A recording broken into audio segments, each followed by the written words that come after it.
आज हम करेंगे श्री राहुल सांकृत्यानंद द्वारा रचित यात्रा वृत्तांत तिब्बत के पथ पर। सबसे पहले हम राहुल सांकृत्यानंद के जीवन से संबंधित कुछ महत्वपूर्ण बातों को जान लेते हैं। इनका जन्म 9 अप्रैल 1893 में गांव पंधा, जिला आजमगढ़, उत्तर प्रदेश में हुआ। उनका असली नाम केदारनाथ पांडे था। उन्होंने अपनी आरंभिक शिक्षा गांव की पाठशाला में प्राप्त की। तत्पश्चात काशी, आगरा और लोहार में उच्च शिक्षा ग्रहण की। सन 1930 में उन्होंने श्रीलंका जाकर बौद्ध धर्म ग्रहण कर लिया था। तब से ही ये केदार पांडे से राहुल बन गए थे। उन्होंने हिंदी के अतिरिक्त पाली, प्राकृत, अपभ्रंश, तिब्बती, चीनी, जापानी, रूसी, संस्कृत, अंग्रेजी, उर्दू, फारसी आदि अनेक भाषाओं का ज्ञान भी प्राप्त किया है। इसीलिए उन्हें महापंडित के नाम से भी जाना जाता है और इनकी मृत्यु 14 अप्रैल 1963 में हुई। उसके बाद आता है इनकी कुछ प्रमुख रचनाएं। इनकी निम्नलिखित प्रमुख रचनाएं इस प्रकार हैं: दर्शन, दिग्दर्शन, 22वीं सदी, वोल्गा से गंगा, भागो नहीं दुनिया को बदलो, दिमागी गुलामी, घुमक्कड़ शास्त्र, मेरी लद्दाख यात्रा, लंका यात्रावली, मेरी यूरोप यात्रा, मेरी तिब्बत यात्रा, यात्रा के पन्ने, तिब्बत में 1.25 वर्ष आदि उनकी प्रमुख रचनाएं हैं। उन्होंने उपन्यास, कहानी, आत्मकथा, यात्रावृत्त, जीवनी, आलोचना, शोध आदि अनेक साहित्यिक विधाओं की भी रचना की है। उसके बाद हम करेंगे यात्रा वृत्तांत तिब्बत के पथ पर। जो राहुल जी थे ये बहुत ही ज़्यादा घुमक्कड़ प्रवृत्ति के थे। इन्होंने काफ़ी भ्रमण किया है और जब ये तिब्बत की यात्रा पर गए, वहाँ पर जो भी उन्होंने देखा, पशु पक्षियों का चहचहाना, वहाँ का लोक जीवन, उनका व्यवहार, उनकी जो प्राकृतिक छटा है उसका उन्होंने सजीव चित्रण किया है।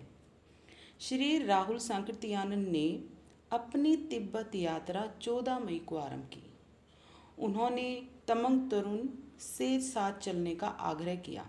तमंग तरुण कौन है? तमंग होता है पहाड़ी जाति का नाम, तरुण होता है युवक। किंतु उसे फसल काटने का काम था। पहले तो उन्होंने क्या किया, थोड़ा सा मना किया, लेकिन फिर उन्होंने कहा कि वो तात पानी तक चलने के लिए मान गई। तात पानी होता है गर्म पानी का झरना। वे 8 बजे गांव से अपने साथ सत्तू लेकर चल पड़े। उन्हें पता चला कि मार्ग में चरवाहों का डेरा है, वहां से वो मक्खन भी मिल जाएगा। रास्ता पहाड़ी के ऊपर से जाता था और चारों तरफ घना जंगल था। वे 6 घंटे लगातार चलने के पश्चात चरवाहों के डेरे पर पहुंच गए। वहां जंजीर में बंधा एक कुत्ता उन पर बुरी तरह से भौंकने लगा, काफ़ी तेज। गृहिणी ने उस कुत्ते को थोड़ा सा शांत करवाया, तब कहीं जाकर उन्होंने डेरे में प्रवेश किया। डेरा कैसा बना हुआ था? चटाइयों से बना हुआ एक झोपड़ा, उसको डेरा बोल रहे थे। उसमें खाने पीने का सामान ऐसे ही कोई कहीं से रखा हुआ था। जामो गायें दूही जा रही थी। गृहपति दूध निकाल रहा था। गृहपति कौन होता है? स्वामी। और गृहपत्नी चारा तैयार कर रही थी। डेरे के एक कोने में लकड़ी का बर्तन रखा हुआ था जिसमें छाछ रखी हुई थी। डेरे वालों ने उन्हें दूध पीने के लिए कहा, किंतु उन्होंने मना कर दिया और छाछ पीना ही पसंद किया। छाछ किसको बोलते हैं? हम लस्सी को बोलते हैं। इसके पश्चात भोजन खाने के लिए आग्रह किया तो उसने यह सोचकर स्वीकार कर लिया कि पता नहीं रास्ते में कुछ खाने को मिलेगा भी या नहीं मिलेगा, और वहाँ से उन्होंने क्या किया, मक्खन लेकर चल पड़े। रास्ते में उन्होंने विशालकाय वृक्ष देखे, जंगलों में तरह तरह के पक्षी, उनकी आवाज़ें जो उनको अपनी तरफ आकर्षित कर रही थी। तमंग तरुण भोटिया बोली जानता है, मतलब भूटान निवासी थे तो वो एक लैंग्वेज होती है जिसको वो जानते हैं। इसीलिए दोनों इसी बोली में बातचीत करते हुए आगे चलते रहे। मार्ग में अनेक गांव भी आए। ये सभी गांव यल्मो लोगों के थे। गांव में सफ़ेद ध्वजाएं लगाई हुई थी। गांव के रास्ते में मानी भी बनाई हुई थी। मानी होता है धार्मिक स्थल, जहाँ पे कोई धर्म माना जाता है, किसी चीज़ की पूजा की जाती है। मानियों के दोनों ओर साफ मार्ग बनाए हुए थे। जो व्यक्ति मानियों की यात्रा कर लेता है वह महापुण्य का अधिकारी हो जाता है। वहाँ पर इस चीज़ को माना जाता है बहुत ज़्यादा। एक गांव में तो मानी की दीवार में लगे पत्थरों पर ताज़ा ताज़ा रंग किया हुआ था। यल्मो लोगों में लामा धर्म सबसे ज़्यादा प्रसिद्ध है। लेखक और उसके साथी 4-5 घंटे चलने के पश्चात डांडे के किनारे पहुंच गए। वहां भी एक बड़ी सी मानी बनी हुई थी। यहाँ से उन्होंने क्या किया, उतराई आरंभ कर दी, मतलब वो नीचे उतरने लग गए। फिर क्या हुआ, चारों तरफ बहुत सारे खेत थे, चारों तरफ खेत फैले हुए थे। वे जैसे जैसे नीचे उतरते गए वैसे वैसे तापमान बढ़ता चला गया। वहाँ गेहूं के, जौ के पके हुए खेत थे और वो जल्दी जल्दी नीचे उतरने लगे।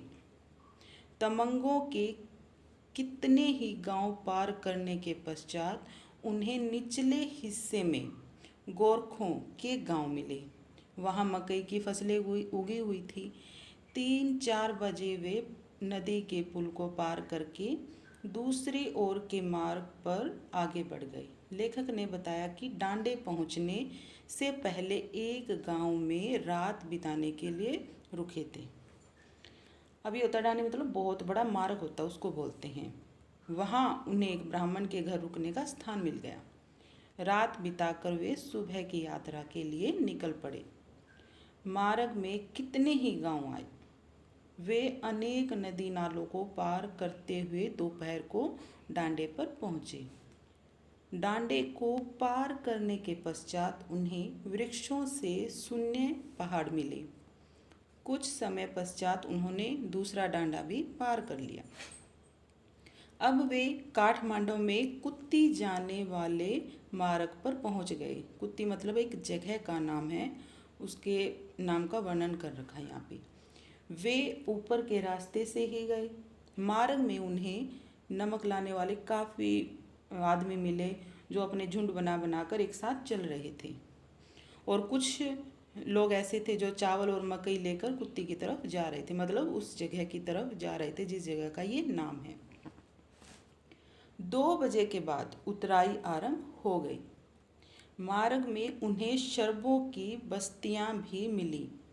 यल्मो लोग भी शरबो भोटियों की एक शाखा मानी जाती है।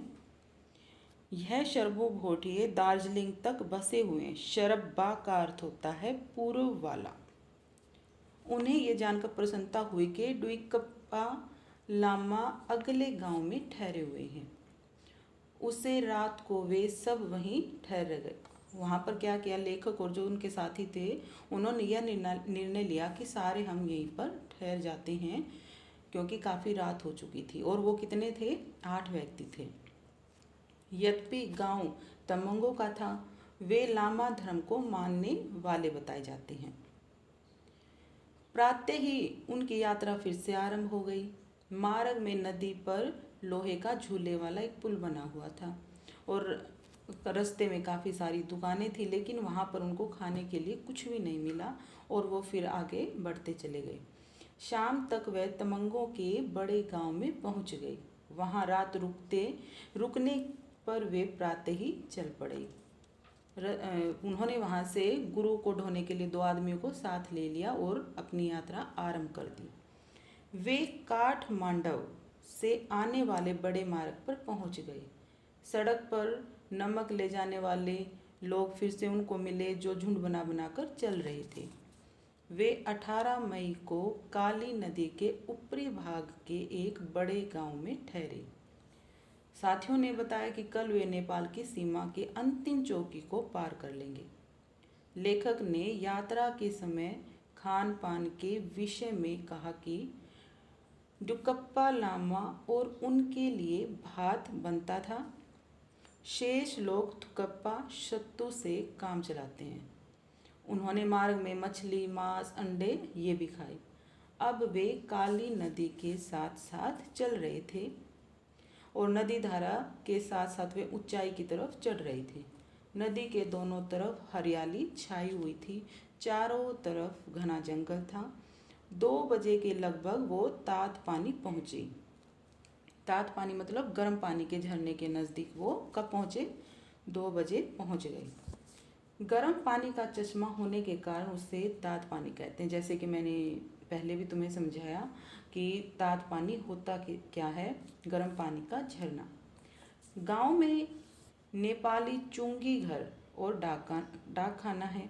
चुंगी वालों के पूछने पर उन्होंने बताया कि तीर्थ यात्रा से आ रहे हैं, क्योंकि जब हम कहीं भी जाते हैं तो रास्ते में क्या होता है, चुंगियाँ होती हैं और कोई बाहर का होता है। जैसे हम कहीं घूमने जाते हैं तो हमें क्या करेंगे, रास्ते में रोकेंगे, वो पूछेंगे भी आप कहाँ से आए हो, किस लिए आए हो, आपका यहाँ आने का उद्देश्य क्या है।